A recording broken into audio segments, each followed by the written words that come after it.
समस्त को सादर नमस्ते बंधुगण। ओडिया रे गोटे लोकवाक्य अच्छी जे अंटी छुरी तंटी काटे, सेमती हिंदी रे कहती घर का भेदी लंका ढाए। अन्य संप्रदाय अपेक्षा आमर हिंदू संप्रदाय ही आम संस्कृतिर आम परंपरार आम सनातन धर्मर भगवान मानकु ऐतिहासिक चरित्र मानकु एवं महापुरुष मानकु आरंभरू ही अपमान कर चली। जमिति कि भगवान कृष्णकर चरित्र है, शिव भगवान चरित्र है, गणेशंकर चरित्र है, ये केवल आम सनातन परंपरार भगवान मानक ही अपमानित कर किए यही सो कल्ड हिंदू जी निज हिंदू हिंदू कहीकि दुहाई दौर सेमानक मध्यरे इस्कन भली गोटे संस्था जी आम भगवान मानकर अपमान करिबारे सर्वाग्रे। आपण निश्चित भाव में भावुए मु तो हिंदू विरोधी, मु हिंदू नुह। आपण मानकर कमेंट भी आछि जे मु अन्य समुदायर। भगवान ईश्वर देवता ये तीन सत्ता संपूर्ण अलग। एमान चक्रांत कौन आपण जदि ठीक भाव में बुझे तर्क करेंगे तो जानीजे। भारत वर्ष रे भगवान कृष्ण को अपमानित करने जड़े विकृत मानसिक द्वारा गोटे पुस्तक रचना करा जायथिला। कौन कृष्ण तेरी गीता जलानी पड़ेगी। कौन सी इस्कन वाला कौन सी हिंदू समुदाय सेठी जवाब दे पारि नथिले, अक्षम थिले जवाब देवार। किंतु परिस्थिति आज जहा से परिप्रेक्षी रे जदि आपण चिंता करिवे मुंड बथा हो आपणकर। एमानक पाखरे कौन सी तर्क नहीं।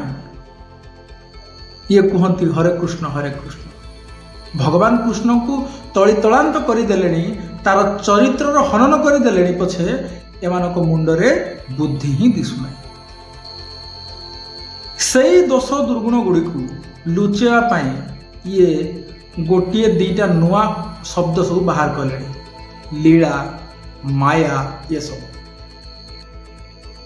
आपण थरे चिंता करंतु तो जदि भगवान कृष्णंकर जागारे आपण हेई थांते तो आपणकर चरित्र पय आपण कोन ताकू स्वीकार कर थांते नहीं ना। आपण कोन आपणकर गाँर माँ भौणींकर वस्त्र चोरी करी गछ पर रखी थांते, ताकू नेहुरा करे थांते कि तमे जल ऊपर को आसिकी नमस्कार नतमस्तक होगी क्षमा माग जो मुलग्न होगी स्नान करी ना। आपण कौन निज माई सहित प्रेम बा राहस लीला करें? आपणकर घरे कोटी कोटी संपत्ति थाउ थाउ आपण कौन चोरी करें? नाई ना। ताहले आपण केमिति भावी दउछंती जे भगवान कृष्ण को भलिया चरित्र जने चोरी करथिबा लोक हिथिबे।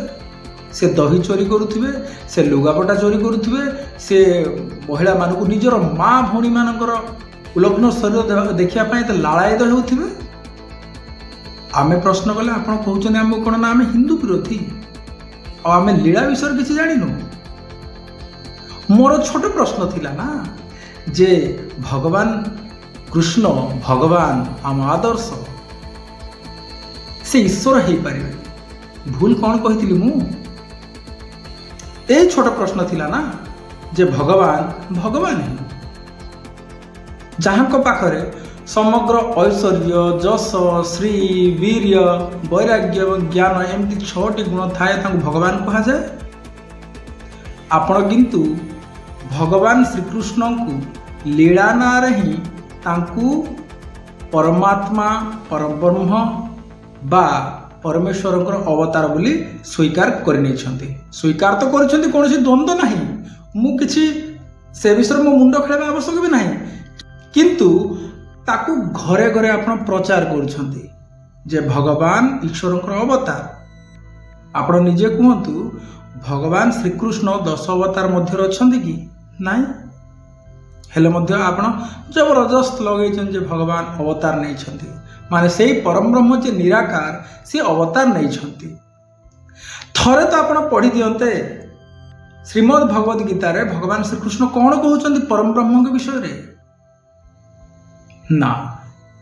किंतु आपण सेई श्लोक ही बाछी बाछी रिफरेंस दौरान जोठी मु मु मुर शब्द व्यवहार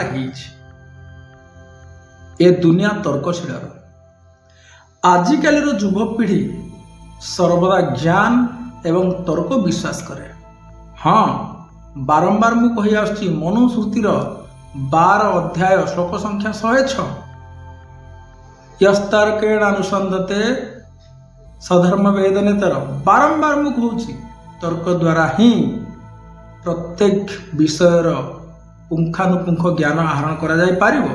आपण बा सुनुचंती काहेकि ठीक अछि आपण कहउचंती जे भगवान श्रीकृष्ण ही परमेश्वर परम ब्रह्म मु कहूची भगवान श्रीकृष्ण आम आदर्श आम महापुरुष आमे तांकु अनुसरण करबा से जहा कहूथिले जहा करूथिले ताको आमे करबा तांको कथा को पालन करबा। आपण किंतु सुनु नाहंती आपण बारंबार घोषा लगैछन जे से अवतारी से ही परम ब्रह्म दुनिया कथा तो मु आपण मानको सामना रे एई श्रीमद् भगवद गीता आनिछि आज एही श्रीमद् भगवद गीता रो ही मु आपण मानकु सही श्लोक कहबी जोठी भगवान श्रीकृष्ण परम ब्रह्म परमेश्वर बा ईश्वरंकर विषय रे अर्जुन को बुझाउछन्ते। ठीक अछि ता पूर्वरु मु आपण मानकु देखंतु अर्थ होछि मु कोन सी ज्ञानी नुह मते ते शास्त्र विषय रे जणा नाही जहा भी मु पढुछि केवल टिके बुद्धिर प्रयोग करुछि एवं वैदिक शास्त्र व्यतीत अन्य शास्त्र एते मु पढ़ु नाही। हाँ किंतु गीता श्रीमद् भगवद गीता निश्चित पढ़ी आपण सेठी मते ठकी पारिबे नहीं। हाँ ता पूर्वरु महर्षि पतंजलि योग दर्शन समाधिपाद श्लोक संख्या 24 रे महर्षि पतंजलि ईश्वर गुण कौन से विषय उल्लेख कर प्रथमे से पदुए कथा तापर आम श्रीमद् भगवद गीतार आलोचना करवा जे भगवान श्रीकृष्ण परम ब्रह्म विषय कौन कहते बा ईश्वर विषय कौन कहते। समाधिपाद श्लोक संख्या 24 रे ऋषि पतंजलि कहते ईश्वरंकर गुणकर्म को लेकिन से कहते क्लेश कर्म विपाक शैर परामृष्ट पुरुष विशेष ईश्वर आउे क्लेश कर्म विपाक शैर परामृष्ट पुरुष विशेष ईश्वर अर्थात मु आप देखुए स्लाइड रे भी देखी दूँ मु हिंदी रे कौन अच्छी अविद्या आदि 5 क्लेश शुभाशुभ मिश्रित कर्म कर्मों के फल सुख दुखों और कर्म के भोगों से उत्पन्न होने वाली वासनाओं से जो पृथक है उस पुरुष विशेष को ईश्वर कहते हैं।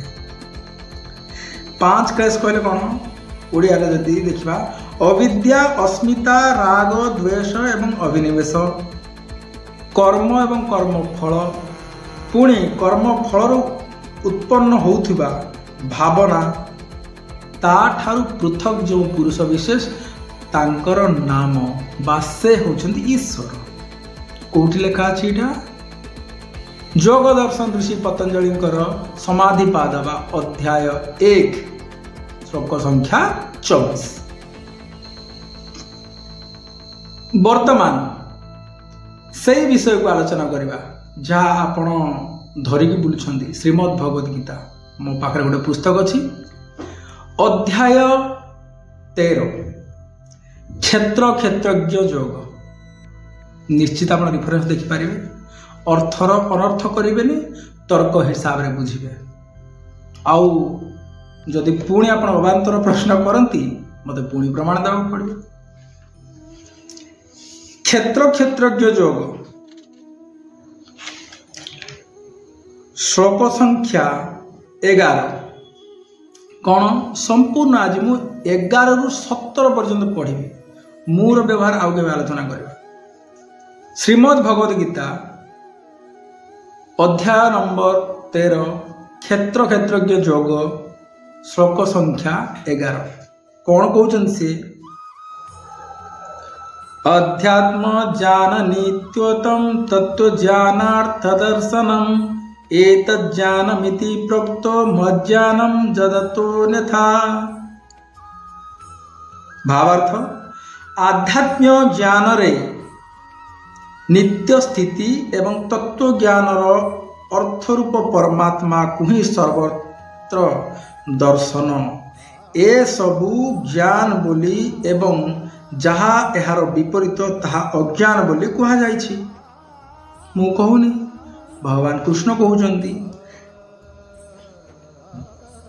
पुणी जदि आमे तार ओडिया अनुवाद पढ़िबा पद्य आकार रे कोन लेखा अछि आध्यात्म ज्ञान निष्ठा पर तत्व ज्ञानर दर्शनर परमात्मा को ही दर्शन सर्वदा करिथाए जान ए जेते रहिछि लक्षण अटई ज्ञानर साधन एथुरु भिन्न जे अटई अज्ञान बोली जानुथु याकू विचार करिले ब्रह्म दर्शन निश्चय मिले। ठीक अछि। श्लोक संख्या 12 सही 13 नंबर अध्याय जेयम जतत् प्रवक्ष्यामि यज्जत्वा मृतमश्नुते अनादिमत् परम ब्रह्म न सत्त न सदुच्यते।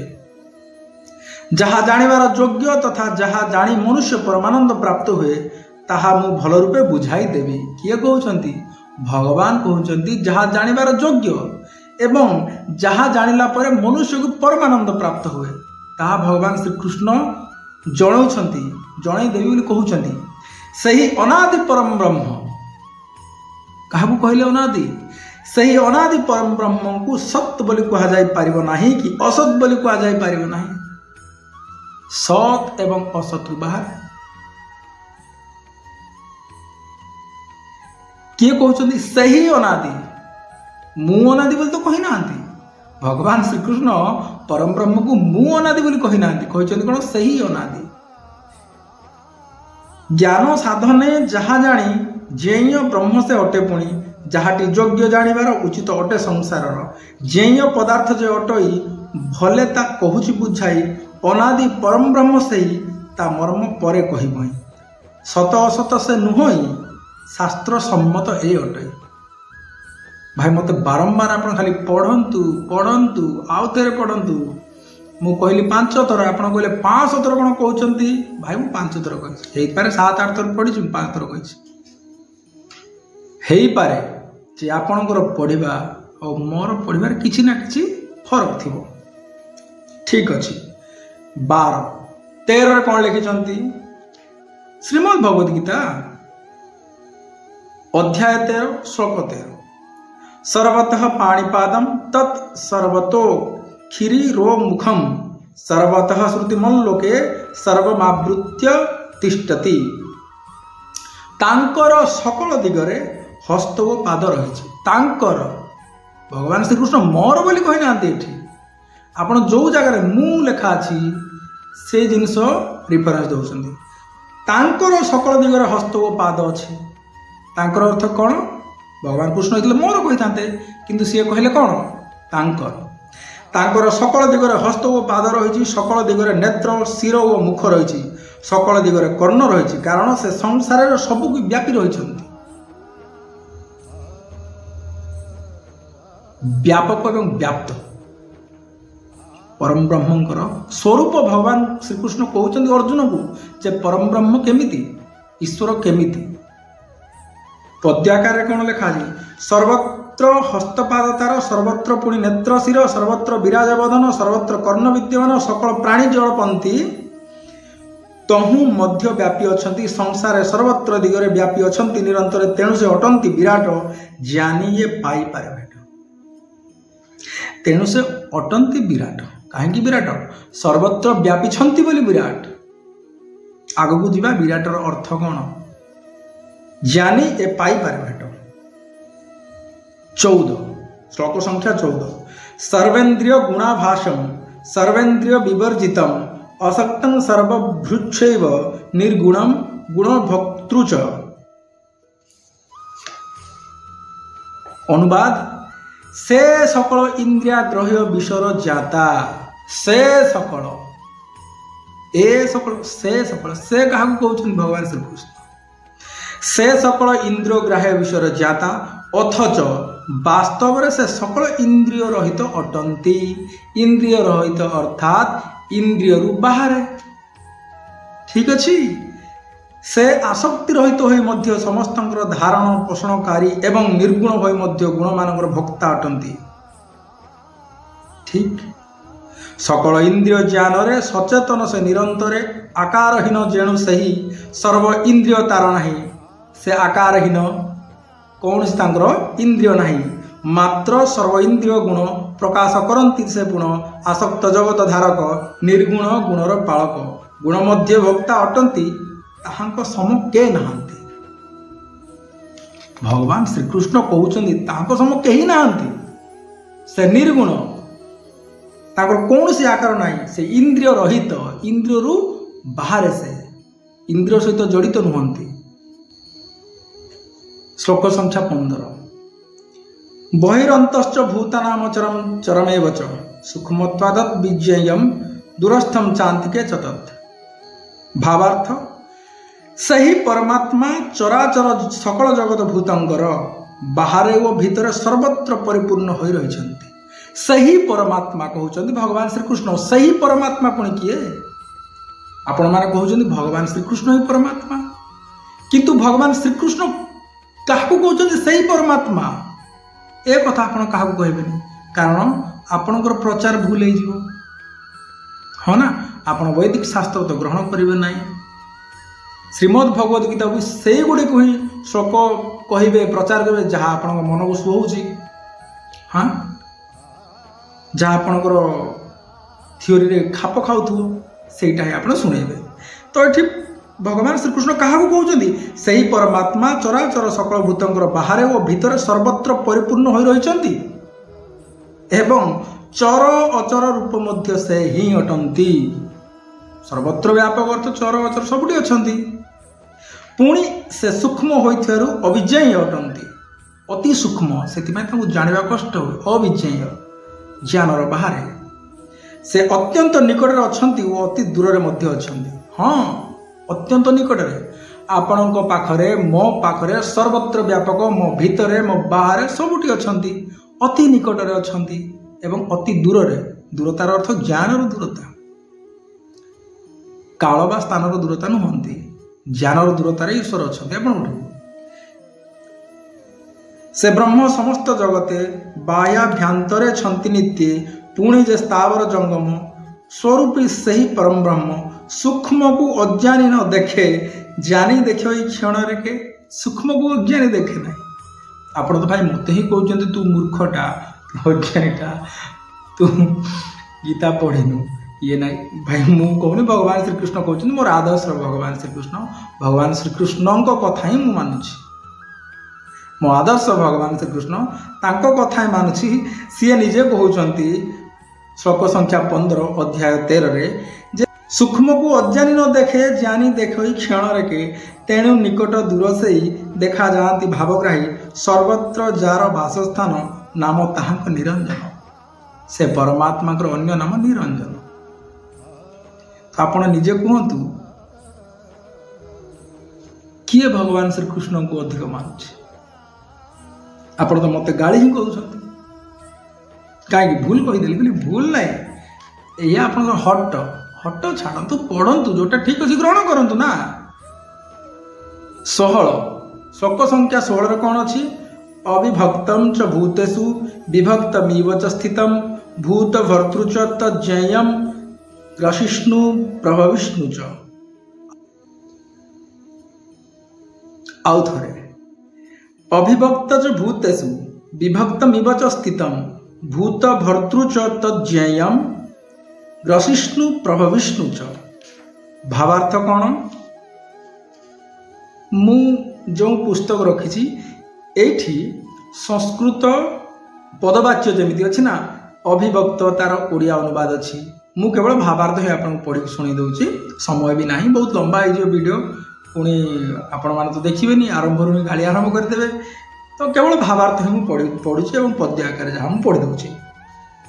भावार्थ कौन सही परमात्मा अभिभक्त रूप से आकाश सदृश परिपूर्ण होइथिले भी ଚରାଚର ସମସ୍ତ ଭୂତମାନଙ୍କ ଭିତରେ ବିଭକ୍ତ ପରି ହୋଇ ରହିଥିବା ପ୍ରତୀତ ହୁଅନ୍ତି। ସେହି ପରମାତ୍ମା ପୁଣି କହୁଛନ୍ତି ଭଗବାନ ଶ୍ରୀକୃଷ୍ଣ ସେହି ପରମାତ୍ମା। ଟିକେ ତ ଭାଇ ମୋ ପ୍ରତି ଦୟା ନ କଲେ ଭଗବାନ ଶ୍ରୀକୃଷ୍ଣଙ୍କ ପ୍ରତି ଟିକେ ଆଗ୍ରହ କରନ୍ତୁ, ତାଙ୍କର ଅନୁଗ୍ରହ ହୁଅନ୍ତୁ, ତାଙ୍କୁ ତ ଶୁଣନ୍ତୁ। ମୋ କଥା ଶୁଣିବେନି ମୁଁ ଜାଣିଛି, କିନ୍ତୁ ଭଗବାନ ଶ୍ରୀକୃଷ୍ଣ ଯାହା କହୁଛନ୍ତି ଅଧ୍ୟାୟ 13ରେ ତାଙ୍କ କଥା ତ ଶୁଣନ୍ତୁ ଯେ ସେହି ପରମାତ୍ମା ଅବିଭକ୍ତ ରୂପରେ ଆକାଶ ସଦୃଶ ପରିପୂର୍ଣ୍ଣ ହୋଇଥିଲେ ବି ଚରାଚର ସମସ୍ତ ଭୂତମାନଙ୍କ ଭିତରେ ବିଭକ୍ତ ପରି ହୋଇ ରହିଥିବା ପ୍ରତୀତ ହୁଅନ୍ତି। ପୁଣି ସେହି ଜେୟ ପରମାତ୍ମା ବିଷ୍ଣୁ ରୂପରେ ଭୂତମାନଙ୍କର ଧାରଣ ପୋଷଣକର୍ତ୍ତା, ରୁଦ୍ର ରୂପରେ ସଂହାରକର୍ତ୍ତା ତଥା ବ୍ରହ୍ମା ରୂପରେ ସମସ୍ତଙ୍କ ସୃଷ୍ଟିକର୍ତ୍ତା ଅଟନ୍ତି। ଆଉ ଥରେ ପଢ଼ିବି ମୁଁ। ପୁଣି ସେହି ଜେୟ ପରମାତ୍ମା ବିଷ୍ଣୁ ରୂପରେ ଭୂତମାନଙ୍କର ଧାରଣ ପୋଷଣକର୍ତ୍ତା, ରୁଦ୍ର ରୂପରେ ସଂହାରକର୍ତ୍ତା ତଥା ବ୍ରହ୍ମା ରୂପରେ ସମସ୍ତଙ୍କର ସୃଷ୍ଟିକର୍ତ୍ତା ଅଟନ୍ତି। ଏ ଗୋଟେ ଥିଓରିରେ ବ୍ରହ୍ମା ବିଷ୍ଣୁ ଶିବ 3 କ୍ଲିୟର ଯେ ଈଶ୍ୱରଙ୍କର ଅନ୍ୟ ଅନ୍ୟ ଗୁଣ ବା ଅନ୍ୟ ଅନ୍ୟ ନାମ ଅଛି, ତାଙ୍କର ଗୁଣ ଆଧାରରେ ତାଙ୍କର ନାଁ ଦିଆଯାଇଛି। ବିଷ୍ଣୁ ପାଳନ କରୁଛନ୍ତି, ପୋଷଣ କରୁଛନ୍ତି। ବୈଦିକ ଆଧାରରେ ତ ବିରାଟ ସ୍ୱରୂପ ହେଇଥିବ, ବ୍ରିନ୍ ଧାତୁରୁ ବିଷ୍ଣୁ ଶବ୍ଦ ନିଷ୍ପନ୍ନ ହେଉଛି ଏବଂ ବିରାଟ ସ୍ୱରୂପ ହେଇଥିବାରୁ ତାଙ୍କର ଅନ୍ୟ ନାମ ବିଷ୍ଣୁ। ରୁଦ୍ର ରୂପ ସଂହାରକର୍ତ୍ତା ତଥା ବ୍ରହ୍ମା ରୂପରେ ସମସ୍ତଙ୍କର ସୃଷ୍ଟିକର୍ତ୍ତା। ସିଏ ସୃଷ୍ଟିକର୍ତ୍ତା ବୋଲି ତାଙ୍କର ଅନ୍ୟ ନାମ ବ୍ରହ୍ମା। ସିଏ ସଂହାରକ ବା ରୋଦନକାରୀ ହୋଇଥିବାରୁ ତାଙ୍କର ଅନ୍ୟ ନାମ ରୁଦ୍ର ଏବଂ ସିଏ ଧାରଣକର୍ତ୍ତା, ପୋଷଣକର୍ତ୍ତା ବା ବିରାଟ ହେଇଥିବାରୁ ତାଙ୍କର ଅନ୍ୟ ନାମ ବିଷ୍ଣୁ। ବ୍ରହ୍ମା ବିଷ୍ଣୁ ଶିବ ସେଇ ଏକ ହିଁ ଭାଇ, ସେଇ ଏକ ହିଁ। ବ୍ରହ୍ମରୁ ଭିନ୍ନ ସେ ନୁହୋଇ ବ୍ରହ୍ମରେ ସଦା ରହିଥାଇ, ଭୂତରୁ ଭିନ୍ନ ସେ ନୁହୋଇ ଭିନ୍ନ ଭାବରେ ବିରାଜଇ, ପୁଣି ଜଗତ ପିତା ସେହି ବିନାଶ କରି ଜନ୍ମ ହୋଇ ଉତ୍ପତ୍ତି ସ୍ଥିତି ଓ ପ୍ରଳୟ ଭିଆଇଛନ୍ତି ଦୟାମୟ। ତେଣୁ ଜଗତ କର୍ତ୍ତା ସେହି, ତା ବିନୁ ଆନ ଗତି ନାହିଁ। ସେ ହିଁ କାହାକୁ କହୁଛନ୍ତି?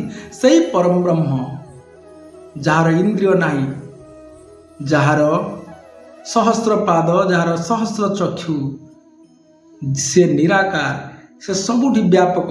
ତାଙ୍କର ଗୁଣ ଆଧାରେ ସେ ରୁଦ୍ର, ତାଙ୍କର ଗୁଣ ଆଧାରେ ତାଙ୍କର ନାମ ବ୍ରହ୍ମା, ତାଙ୍କର ଗୁଣ ଆଧାରେ ତାଙ୍କର ନାମ ବିଷ୍ଣୁ। ସେହି ପରମାତ୍ମାଙ୍କର ବିନା ଅନ୍ୟ ଗତି ନାହିଁ। ଅଧ୍ୟାୟ 13 ଶ୍ରୀମଦ୍ ଭଗବଦ ଗୀତା ଅଧ୍ୟାୟ 13 ଶ୍ଲୋକ ସଂଖ୍ୟା 16। 17ରେ କ'ଣ କହୁଛନ୍ତି? ମୋତେ ଗାଳି ଦେବେ, ବିଲକୁଲ ଗାଳି ଦେବେ, ମୁଁ ଜାଣିଛି। ସତକୁ ଗ୍ରହଣ କରନ୍ତୁ ଭାଇ। ଶ୍ଲୋକ ସଂଖ୍ୟା 17 ସେଇ 13 ଅଧ୍ୟାୟ। ଜ୍ୟୋତିଷାମପି ତଜ୍ଜ୍ୟୋତିସ୍ତମସଃ ପରମୁଚ୍ୟତେ ଜ୍ଞାନಂ ଜ୍ଞେୟଂ ଜ୍ଞାନଗମ୍ୟଂ ହୃଦି ସର୍ବସ୍ୟ ବିଷ୍ଠିତମ୍। ସେହି ପରମ ବ୍ରହ୍ମକୁ ଜ୍ୟୋତିମାନଙ୍କର ବି ଜ୍ୟୋତି ଏବଂ ମାୟାରୁ ସମ୍ପୂର୍ଣ୍ଣ ଅତୀତ ବୋଲି କୁହାଯାଏ। ସେହି ପରମାତ୍ମା ବୋଧ ସ୍ୱରୂପ, ସେହି ପରମାତ୍ମା, ସେହି ପରମାତ୍ମା, ସେହି ପରମାତ୍ମା। ମୁଁ କହୁନି, ଭଗବାନ ଶ୍ରୀକୃଷ୍ଣ କହୁଛନ୍ତି ଅର୍ଜୁନଙ୍କୁ। ଅର୍ଜୁନଙ୍କୁ କହୁଛନ୍ତି। ଆଉ ଆପଣ ତ ଭଗବାନ ଶ୍ରୀକୃଷ୍ଣଙ୍କୁ ମାନୁଛନ୍ତି, ତ ତାଙ୍କ କଥା ବି ମାନନ୍ତୁ। ସେହି ପରମାତ୍ମା ବୋଧ ସ୍ୱରୂପ, ଜାଣିବାର ଯୋଗ୍ୟ ଏବଂ ତତ୍ତ୍ୱ ଜ୍ଞାନ ଦ୍ୱାରା ପ୍ରାପ୍ୟ ତଥା ସେ ସମସ୍ତଙ୍କ ହୃଦୟରେ ବିଶେଷ ରୂପେ ଅବସ୍ଥିତ। ମୋତେ କହୁଛନ୍ତି ଆପଣ ଭକ୍ତି ମାର୍ଗରେ ଯାଆନ୍ତୁ, ଭଗବାନ ଶ୍ରୀକୃଷ୍ଣ କହୁଛନ୍ତି ତତ୍ତ୍ୱ ଜ୍ଞାନ ଦ୍ୱାରା ପ୍ରାପ୍ୟ ବୋଲି। କ'ଣ କରିବା ଭାଇ? ମୁଁ ତ ଭଗବାନ ଶ୍ରୀକୃଷ୍ଣଙ୍କର ହିଁ ଆଦେଶ ପାଳନ କରୁଛି, ସେଇ ପରମ ବ୍ରହ୍ମକୁ ମାନୁଛି, ଏକ ଈଶ୍ୱରକୁ ମାନୁଛି। ହଁ, ଭଗବାନ ଶ୍ରୀକୃଷ୍ଣକୁ ମାନୁଛି, ମୋ ଆଦର୍ଶ, ମୋ ପୂର୍ବଜ। ଜ୍ୟୋତିଷ୍କଙ୍କର ଜ୍ୟୋତି ସେହି ତାମସ ରସ ସେ ଅଟଇ, ସେହୁଠି ଜ୍ଞାନ ଜାଣ ବ୍ରହ୍ମରୂପୀ ସେ ସନାତନ। ଜ୍ଞାନ ଗମ୍ୟ ସେହି ବୋଲାଇ, ଜାଣିବା ଉଚିତ ଅଟେ ବୋଧ ସ୍ୱରୂପ ରହିଥାଇ। ଯେଣୁ ପରମାତ୍ମା ବୋଲାଇ ସମସ୍ତ ହୃଦୟ ବାହାର, ପରମ ବ୍ରହ୍ମ ନାମ ଯାର। ତାଙ୍କର ନାମ ପରମ ବ୍ରହ୍ମ। ତ ମୁଁ ଆଉ କ'ଣ କହିବି ଆପଣମାନଙ୍କୁ? ଭଗବାନ ଶ୍ରୀକୃଷ୍ଣ ଏତେ କଥା ସେଇ ପରମ ବ୍ରହ୍ମ କହିଲା ପରେ ମୁଁ ହିଁ ଭଗବାନ, ମୁଁ ହିଁ ସର୍ବସ୍ୱ ବୋଲି କାହିଁକି କହୁଛନ୍ତି? ଆଉ କେବେ ଆଲୋଚନା କରିବା। ता पूर्वरु अध्याय 18 श्लोक संख्या 63 रे देखिबा जे भगवान श्रीकृष्ण कौन कहउछन्ति। अष्टादश अध्याय श्लोक संख्या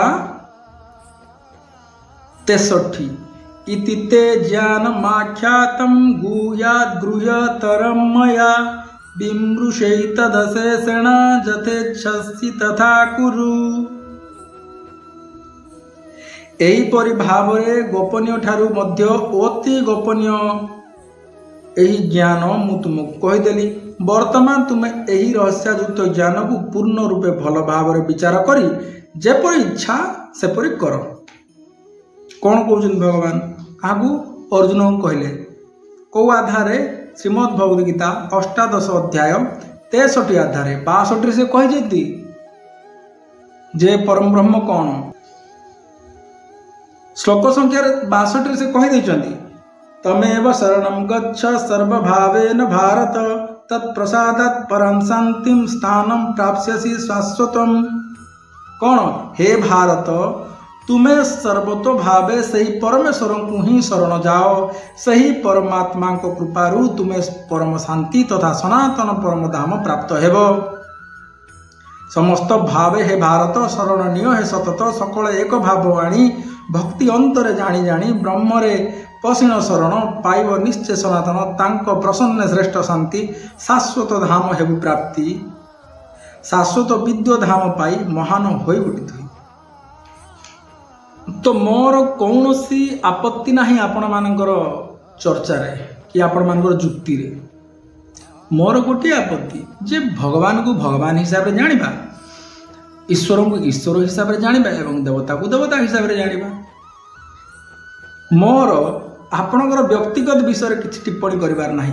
आपण कौन करूछंती कौन नाही काहा कौन कहउछंती कौन प्रचार करूछंती किंतु भूल जेतले कुहा जाए सोशल मीडिया रे कुहा जाए समस्त प्राय प्रश्न ही करेंगे। और मु से भितर गोटे मु प्रश्न करी बास आउ मु कहूची जे भगवान को भगवान हिसाब रे सम्मान देवा कथा। आपण मु कहूची बोली मानंतु नाही। शास्त्र मत अनुसार मु जहाँ पढ़ीदेली आपण सामना रे ताकू ग्रहण करंतु। भगवान को भगवान हिसाब रे सम्मान देवा उचित, देवता को देवता हिसाब रे मानिबा एवं जानिबा उचित, व्यवहार करबा उचित एवं परमेश्वर परमपिता परम ब्रह्म को सही हिसाब रे स्तुति प्रार्थना उपासना करबा उचित। भगवान श्रीकृष्ण मध्य बारंबार कहउछंती सही कथा जे सही परमात्मा सही परम ब्रह्म को शरण जाओ बोली। मोर अधिक किछि कहबार भी नाही।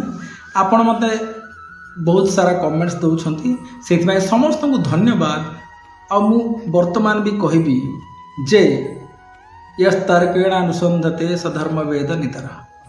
तर्क द्वारा ही ज्ञान द्वारा ही प्रत्येक विषय को जानी हेब एवं जानिला पर ही तार व्यवहार करि हेब। जदि आपण ईश्वर विषय सविशेष ज्ञान नहीं ताले ईश्वर को जानी पारिबे नहीं। मु कहूनी श्रीमद् भगवद गीता रे जोगीराज श्रीकृष्ण महाराज कहउछन। तो हेई पारे मोर भाषा शैली रे किछि त्रुटि थिबो किंबा आपण मानो किछि आघात लागि थिबो तो मते क्षमा भी दे देबे। आज पाई विदाय दियंतु। नमस्ते। जय भारत। भारत माता की जय।